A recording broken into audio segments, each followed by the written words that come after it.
Now, you wrapped up league meetings and the ownership meetings a couple weeks ago now. What were some of the things that came out of that and your take, especially on some of the rule changes? There were good meetings for us. I mean, obviously, a lot of it is some internal stuff. But one of the things that I think was very beneficial for our league was we capped the number of teams in our league at 26 teams. In the East, we capped it at 14. The purpose being trying to come to some definitive model within the league that we operate within. I think back when minor league hockey was growing back in the late 80s and early 90s, we kind of had a Wild West mentality, and you'd go to any building that was available, and so there was a rapid expansion, but there were also some expanding into markets that couldn't quite sustain this level of hockey. And I think now we've reached a point where we've said, hey, we have the number of teams that we think it's good to be successful. We know the number of teams. In the East, we've actually hit that limit at 14 teams. Out in the West, we feel like we have a little room for expansion. But I think that was a big move for the league. I'm not sure if that's something that really impacts the fans dramatically, but it's something I think that's good for the growth of the league. Another thing that was instituted was the 2-referee system during the conference finals and during the Kelly Cup finals. And we thought that was important. There was some discussion about, when you move from a 1-referee system to a 2-referee system, do you lose some continuity? But we just felt like the upside and the benefit and everything else to it was positive, especially once you've reached the point where you only have 4 teams playing and 2 teams playing. I know one of the questions that some fans will have is, well, why don't we do a 2-referee system all the time? And just candidly, one reason is finding talent. Finding enough talent to have 2 teams at every regular season game and everything else, and then honestly, there's a cost factor to it as well, because obviously your officiating costs will double if you did that. And so anyway, I think that's a good step, and we'll try that out next year, and hopefully it works out well. And then the last, something near and dear to our hearts, was obviously the amateur rule. I kind of felt like we were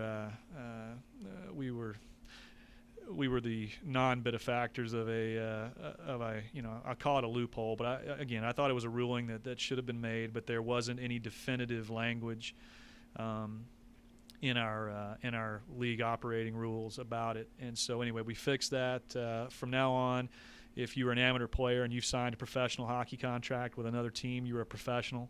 That doesn't include an amateur tryout agreement, of course, but under the new rules, the player that was flown in last year in the middle of our series with South Carolina would not be allowed to do so. And I guess the somewhat, if you consider irony funny, the ironic part of it is that South Carolina made the motion and I from Gwinnett seconded it, and it passed unanimously. But anyway, growing pains, and we don't need to talk about that too much because I'll go off on a tangent. So, Fan question from Daniel, since you brought up the expansion, is there any chance, you mentioned the league's happy with the number of teams out east, so what are the odds that we see a market like Columbia revisited by the ECHL? Columbia really comes down to facility. Columbia is actually in the ECHL. They're a suspended operation. If they were to come to fruition, we would have to revisit the cap because it would go from 14 to 15 teams, assuming that all other teams in the East would be operational. But the issue in Columbia really comes down to facility. They need a facility to play. Ezra Reiber is the governor down there, and he's been working very hard and very diligently for at least 10 years, trying to get a facility that is capable of holding ECHL level professional hockey. And he's got some challenges, but we're certainly hopeful that he gets it done. But I think Columbia could be a great market in our league, and certainly in the South we'd love to see it, but it really just comes down to facility. The team announced the qualifying offers on Monday. What are the likelihood that we see some of those players back next season on that list, those 7 guys? It always comes down to the individual player's situation. I would, obviously by us protecting them, then we've said that we would love to have them back. That doesn't mean that if we didn't protect a player that we don't want them back. It just means that for these particular players, we've agreed that they've earned the raise, or we're willing to include that in our cap for next year. But some players, it'll come down to where do they end up. Some players will hopefully get a shot in the American Hockey League, and if they do, we'll retain their rights. But but they might not end up here. There might be one or two players that decide to go to Europe or something like that. There's always a possibility of trades or things like that. So the answer to your question is, what it really does is it gives us the exclusive negotiating rights with him. And sometimes there's some players that like Nikita Kashirski that we just he's not really sure what he wants to do. He kind of wants to play in Europe. He may want to play out west. And we just got to the point where it was like, okay, we just decided that it's not impossible that Nikita will come back to play for us, but we just decided based on the fact that he wasn't clear on exactly what he wanted to do.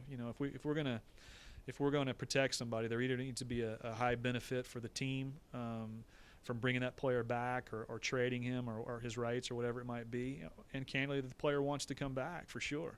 And not that Nikita doesn't. I don't want to say that he doesn't, but there was just some uncertainty in his future. So to answer your question, it really just means that for those guys anyway, at the ECHL level, we have their exclusive bargaining rights for the time being. Another guy getting some questions on is Jeff Jakaitis. What's his situation and his status right now? Scarecrow had obviously an ACL and an MCL tear. He had give him all the credit in the world. He actually attempted to come back and play with an ACL tear. His MCL had repaired, but found that he couldn't do it. So at that point, he had some surgery. He's recovering this summer. He's working hard to get back into shape. I certainly think that with him, he's got to rehab and get him back to the condition where he can play, and then he's going to have a lot of options, and who knows what they might be. I think he's obviously first certainly looking at does he have a chance to get signed by an AHL team or an NHL team and be in a system, and after that. We'll see what happens. I mean, he did a great job for us. He's a great guy. We'd certainly be interested in having him back. But he's got some decisions to make, and he also has to heal up as well. We've mentioned some key guys from last season's team so far. Who else do you feel like made a strong case down the stretch to be on next year's roster?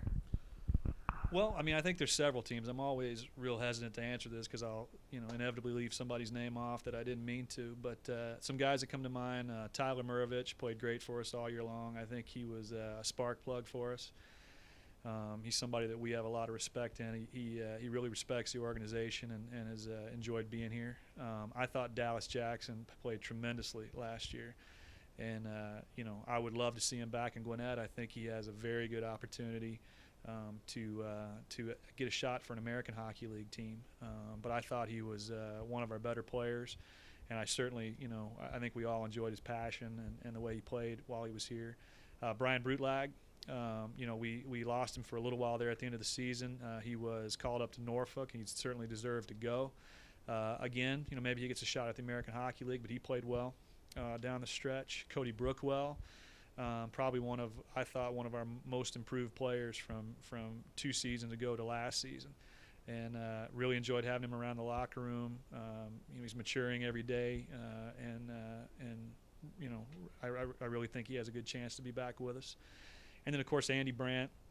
Brando's gotten a job here locally with the Cooler to look at his future opportunities beyond hockey.